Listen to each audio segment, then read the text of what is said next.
तुंगभद्रा नदी के तट पर एक पंडित जी रहते थे एक गांव में, नाम था आत्मदेव। और बड़े भोले भाले सीधे साधे थे, सच्चे दिल के थे। बेचारा पूजा पाठ यज्ञ अनुष्ठान करके जो जीविकोपार्जन होता था चलाते थे।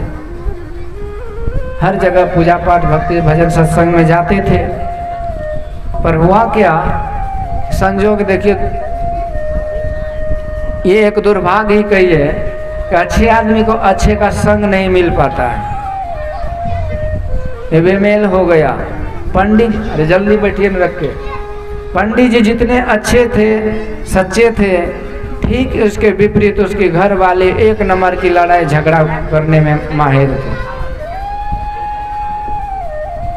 एक नंबर की झगड़ालू थे। बैठिए, एक नंबर की झगड़ालू थी।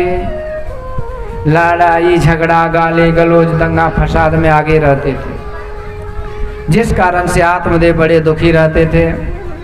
एक दिन आत्मदेव कहीं से आया, उसकी घर वाले ने 10 बात 10 डांट सुनाई खरी खोटी।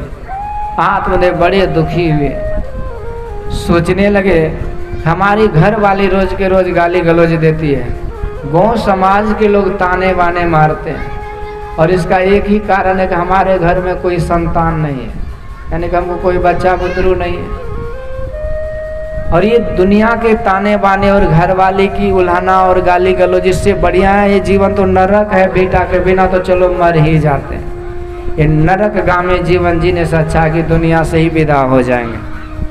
आज विचार किया और चल पड़े घर छोड़कर जंगल। घनघोर जंगल में नदी किनारे जाकर के अपने गमछे का ही फसरी बना लिए गाछ में लटका, और उसी में फंस लटक करके मरने को तैयार हो रहे। सोचा अब मैं मर ही जाऊंगा, ये संकल्प ले लिया और मरने के लिए अब तैयार हो रहा है। तो देखिए, दुनिया में समस्या का समाधान जब कोई नहीं मिलता है तो लोग आत्महत्या को ही समाधान समझ लेते हैं, और बहुत ऐसा घर है जिसमें आत्महत्या किया जाता है, आज भी मरते हैं। नौगछिया प्रखंड में मैं एक जगह सत्संग में गया था। उसका पति नेपाल में बहुत बड़ा बिजनेस करता, लाखों में खेलता है कमाई। उसकी घरवाली को छोटे छोटे 2 बच्चे, उसको क्या छोटी सी कोई विवाद हुई, कोई झगड़ा हुआ कि छोटे छोटे बच्चे के रहते वो साड़ी का फसरी बना के घर में लटक के मर गए। मैं गया था सत्संग में, और छोटे छोटे बच्चे को जो मैं देखा रोते, उसकी बेटी को रोते हुए, तो जितने श्रोता थे लगभग सब रोने लगे, क्योंकि वो 20-25 साल की थी, वो फांसी लटक के मर गए। तो मर गई। अब मरने के बाद मुक्ति संभव नहीं है, क्योंकि जीते जी नहीं मिला खुदा तो क्या मिलेगा मर जाने से। साधो भाई जीवत ही करवासा, जीवत छूटे जीवत मुक्ति निवासा। साधु भाई जीवत ही करवासा, जीते जी आशा करना चाहिए मुक्ति की। मरने के बाद कौन कैसे मुक्ति हो सकती है? जीते जी आप कमाए नहीं तो मरने के बाद कैसे होगा?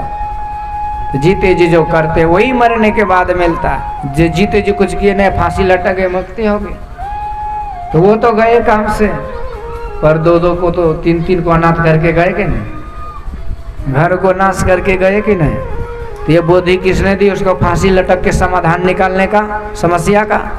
तो किसी से बुद्धि नहीं ली, सत्संग भजन में गए नहीं, जीवन का महत्व समझा नहीं, चूहा मरने का दवाई खा के मर गए या फांसी लटक के मर गए। तो ये समाधान नहीं है जो लोग कर लेते हैं।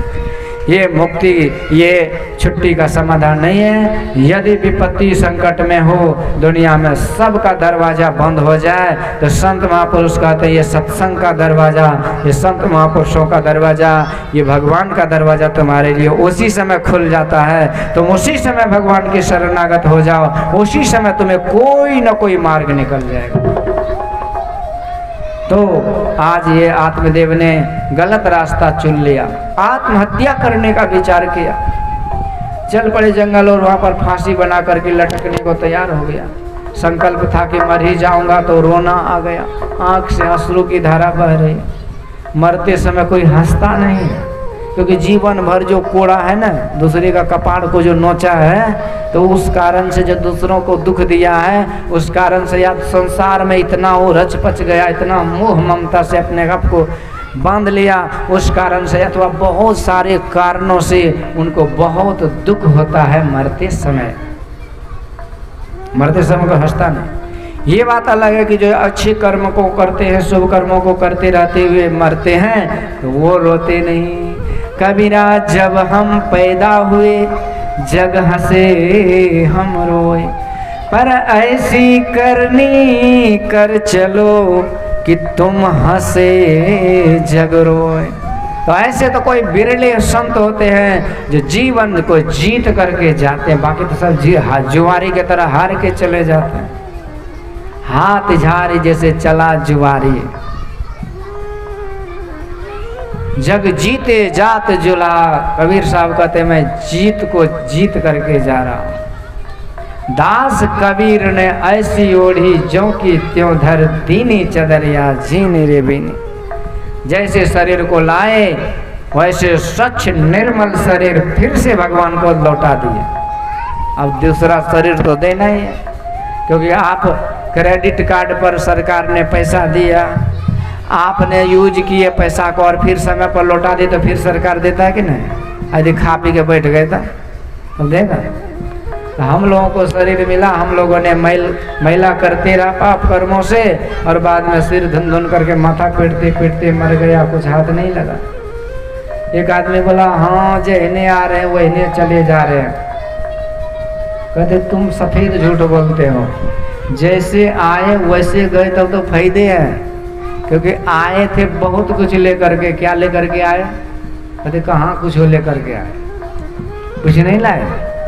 अरे ये आत्मा मनुष्य का शरीर लाया कि नहीं? तो देव दुर्लभ शरीर के साथ आया, जब जाने लगते तो शरीर के साथ जाते हैं क्या? ये शरीर खाक धूर उड़ा करके चले जाते, तो हाथ झारे जैसे चला जुआरी हुआ कि नहीं?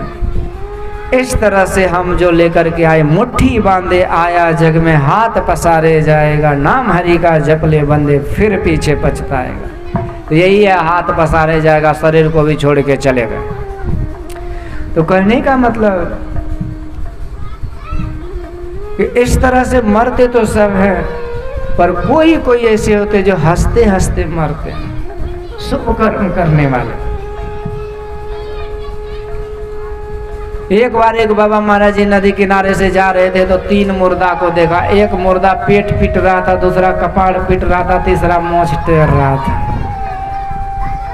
तो जो पेट पीट रहा था उससे बाबा महाराज कहते भाई तुम पेट को क्यों पीट रहे हो?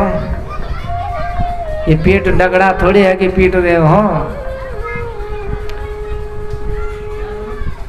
तो मुर्दा जो पेट पीट रहा था, उन्होंने कहा क्या बताएं महाराज, मैंने जीवन भर बहुत धन संपत्ति कमाया, भूखे रह रह करके एकादशी कर करके मकान दुकान इकट्ठा किया, आज कुछ हो नसीब नहीं हुआ। जब हम मर गए तो हमारा पोता रसगुल्ला मुंह में दिया तो गलफरा से रस बाहर हो रहा था। जीते जी हम कुछ भर पेट नहीं खाए, धन संपत्ति के चक्कर में आज भूखे जा रहे हैं, तो इसीलिए हम पेट पीट रहे हैं कि नालायक हमने कुछ खाया पिया क्यों नहीं। इसलिए पुराने लोग सीधा सरपट करते कि खा लो भर पेट, खैले पीले साथ जाएगा। एक आदमी को देखा मैं रेलवे स्टेशन पर, वो झिलिया मुरही वाला आया ना, गरीब आदमी था, झिलिया मुरही जैसे बोला, मसाला चटपट मसाले वाले बेच रहा था, झाल मुरही बोल रहा था। तो जेबी में हाथ दिया तो एगो नमरी निकला। सोचा वो नमरी को कैसे भजाए, फिर जेबी में रख लिया। फिर झाल मुरही आया तो फिर जेबी में हाथ दिया, फिर नमरी निकला, फिर रख लिया। तो मन हो रहा खाने का, लेकिन नमरी भजाने का मन नहीं होता है। ऐसे वो मुर्दा सोचा कि मैंने मन को मार मार करके पैसा इकट्ठा किया, आज ऐसे भूखे पेट जा रहा है, इसलिए मैं पेट पीट रहा हूँ। एक कपाड़ पीट रहा था, कहते तू क्यों कपाड़ में तबला डुगी बजा रहा है? कहते क्या बताएं, मैंने बहुत सारा पैसा कमाया, सूद ब्याज पर बहुत लगाया, पर मरते समय मैं बेटा को बताना ही भूल गया। अब सब पैसा दूसरे के हाथ चला गया, इसीलिए मैं माथा पीट रहा हूँ कि मेरी मती क्यों मारी गई, मैं बता क्यों नहीं पाया, सब पैसा बुड़ गया। एक मोच पे हाथ डाके टेर रहा था, हाय हाथे ठठाते जा रहा था। कहते भाई तू क्यों हंस रहे हो, तो मुर्दा हो गया फिर भी अकड़ नहीं गई। कहते मैं मुर्दा कैसे हो गया भाई? मुर्दा किसे कहते हैं? यस्य कीर्ति सा जीवती। कहते जिसकी कीर्ति है वो मर करके जीवित है, और जिसकी अपकीर्ति अपजस है वो जीते जी मरे हुए। मरा कहाँ से? अच्छा बोलिए, संत महापुरुष मरते क्या? जागृत जिंदा सतगुरु जग में सब जिनको कर जोरा रे, बाबा सतगुरु देवी साहब जापद को में ही चेरा रे।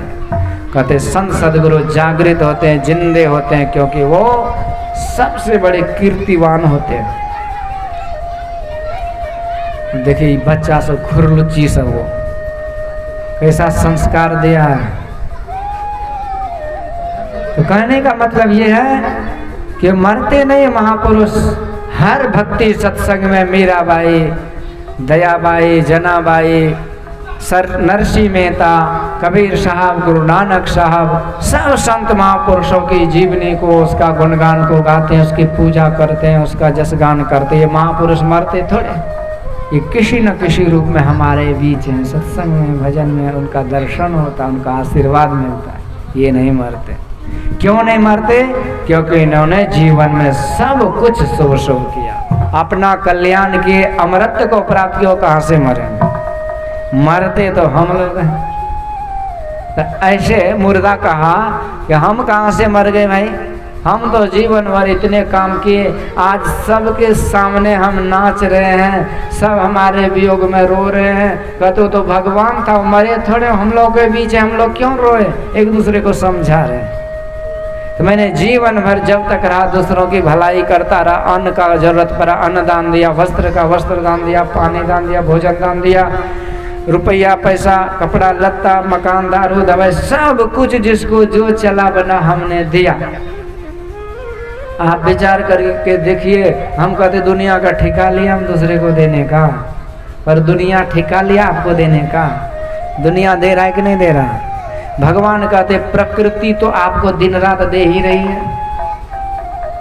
ये वृक्ष फल दे रही है कि नहीं? ये नदी जल दे रहा है कि नहीं? दे रही है कि नहीं?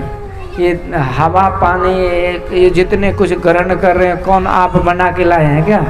ये सब कुछ हमको दे रहे हैं। इसलिए ये प्रकृति महारानी हमको देने की शिक्षा देते हैं। तो मैंने जीवन भर इतनों को दिया और दे करके उनको, उनसे ले लिया, उनका दिल जीत लिया। आज मैं सबके दिल में बसता हूँ। और इसलिए जिसकी प्रशंसा होती है, बड़ाई होती है, गुरु महाराज एक कथा में कहते हैं कि एक वेश्या ने कहा कि वो व्यक्ति कहीं और नहीं, सीधे स्वर्ग तक जाते हैं। उसके लिए स्वर्ग की सीढ़ी लगी रहती है। और जो मर गया उसके नाम पर गाली गलौज लोग घिनाते हैं, थूक फेंकते उसके नाम पर, कहते वो आदमी कहीं और नहीं, सीधे नरक को जाता है। तो संत महापुरुषों के अनुसार मैं मर जरूर गया, पर मैं मर करके भी अमर हूँ और मैं सीधे स्वर्ग की ओर जा रहा हूँ। मैं क्यों हंसूं, क्यों रोऊं? मुझे क्या विपत्ति है? यहाँ से भी तो आनंद गुना ज्यादा वहाँ सुख है। आए हैं सो जाएंगे राजा रंग फकीर, एक सिंहासन चढ़ी चले एक बंधे जय जंजीर। एक आदमी है दिल्ली में, मुंबई में बड़का मकान दुकान ले लिया, बहुत सारी व्यवस्था कर लिए। अब यहाँ पर वो थोड़ी रहेंगे, वहाँ जाएंगे तो हंसते खेलते जाएंगे, क्योंकि यहाँ से कई गुना ज़्यादा व्यवस्था वहाँ कर लिए। मैंने अपने परलोक को बना लिया, अब मैं क्यों रहूँ? ये परलोक भगवान भी कहते तुम भी बना लो तो तुम्हारा टेंशन भी खत्म हो जाएगा। जो परलोक यहाँ सुख चाहूं, अतो मम बचन हृदय दृढ़ गहूं। सुलभ सुखद मार्ग यह भाई, भगति मोरी पुराण श्रुति गाई। भगवान कहते प्यारे, यदि तुम परलोक बनाना चाहते हो, ये सुलभ सुखद मार्ग है कि मेरी भक्ति करो, जिसको शास्त्र पुराणों ने गाया। यदि तुम यहाँ वहाँ दोनों जगह सुख रहना चाहते हो। अच्छा आप लोग बोलिए कि कौन कौन ऐसे जो पेट पीटना चाहते कि कपाड़ पीटना चाहते? हाथ उठाइए तो, यही बाएं हाथ उठा दीजिए। कोई नहीं चाहते हैं, लेकिन न पेट पीटना चाहते मरते समय, न कपाड़ पीटना चाहते, लेकिन दिन रात वहीं पीटने वाला ही काम करते हैं। तो काम कीजिए वो जिसमें कि जाते जाते भी चेहरा पर मुस्कान रहे, लोक परलोक सुख में आनंदमय हो। इसी के लिए भक्ति भजन है। कहने का मतलब ये है, इस तरह से मरते समय तो कोई बिरले होते जो हंसते हुए जाते, तो फांसी लटक के मरना ये समाधान नहीं।